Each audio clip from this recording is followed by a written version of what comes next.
क्या आपने कभी भगवान विष्णु को घोड़े के सिर वाले रूप में पूजा जाते हुए देखा है? और क्या आप जानते हैं जिस जमीन पर वो विराजमान है वो किसी धरती से नहीं, 2 राक्षसों की लाशों से बनी है। ये कहानी असम की है जिसका सच जानकर रोंगटे खड़े हो जाएंगे।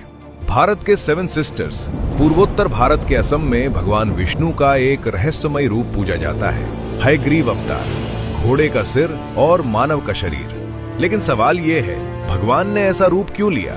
कहानी जाती है सृष्टि के आरंभ तक, जब चारों ओर सिर्फ अथाह जल था। भगवान विष्णु की नाभि से कमल प्रकट हुआ और उस पर ब्रह्मा जी। भगवान विष्णु ने उन्हें दिए 4 वेद, सृष्टि रचना का पूरा ज्ञान।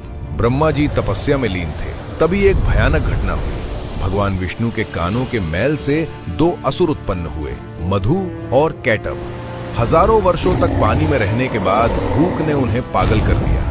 उन्होंने ब्रह्मा जी पर हमला किया, वेद छीन लिए और समुद्र की गहराइयों में छिप गए। वेद चले गए तो सृष्टि रुक गई।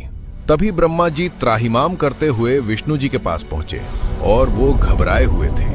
तब भगवान विष्णु ने लिया हयग्रीव अवतार, घोड़े का सिर, क्योंकि समुद्र के घने अंधेरे में भी ज्ञान को सूंघ पाने की शक्ति चाहिए थी। हजारों सालों तक युद्ध हुआ, लेकिन असुरों को इच्छा मृत्यु का वरदान मिला था। अंत में भगवान ने पूछा, तुम्हारी मृत्यु कैसे होगी? अहंकार में असुर बोले, जहां पानी ना हो। पूरी दुनिया जल में डूबी थी। तब भगवान ने अपनी विशाल जांघें जल से ऊपर उठाई। ये जगह सूखी है और वहीं मधु कैटभ का वध हुआ। उनकी देह से निकली भारी मेद चर्बी जम गई और वही बनी ठोस धरती। इसीलिए पृथ्वी को कहते हैं मेदिनी। युद्ध के बाद भगवान हयग्रीव ने असम के मणिकूट पर्वत पर विश्राम किया। वेद लौटे, ज्ञान लौटा और सृष्टि आगे बढ़ी। इसीलिए हयग्रीव भगवान आज भी बुद्धि और तर्क के देवता माने जाते हैं।